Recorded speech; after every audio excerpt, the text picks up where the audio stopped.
குரு பார்க்க கோடி நன்மை அப்படின்னு சொல்லுவாங்க. நீங்கள்லாம் என்ன நினைக்கிறீங்கன்னா, நவகிரகங்களில் உள்ள குரு பார்த்தா நமக்கு கோடி நன்மைன்னு. கோடி அப்படின்னா கடைசின்னு ஒரு அர்த்தம் இருக்குது. கடைக்கோடின்னு ஒரு அர்த்தம் இருக்குது. அப்படின்னா என்ன அர்த்தம்னா உச்சக்கட்டம். குரு பார்க்குறார் அப்படின்னா இருக்கிறதுலேயே உச்சக்கட்டமான நன்மை உனக்கு கிடைக்கும் அப்படிங்கிறது அதோட அர்த்தம்.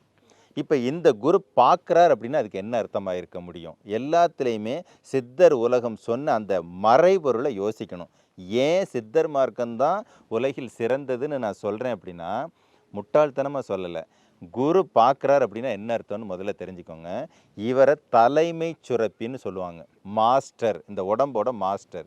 ஏன் அவரை மாஸ்டர்னு சொல்கிறாங்கன்னா, பிற சுரப்பிகள் வேலை செய்யாவிட்டாலும் கூட அந்த வேலையையும் சேர்த்து செய்வதற்கான தகுதி உள்ளவர் அப்படின்னு அர்த்தம். இவர் இந்த உடலின் சுய தரிசனாதிபதி, சுய தர்ப்பணாதிபதினு சித்தர்கள் கொண்டாடிய ஒருவர். இவருக்கு பேர் குரு.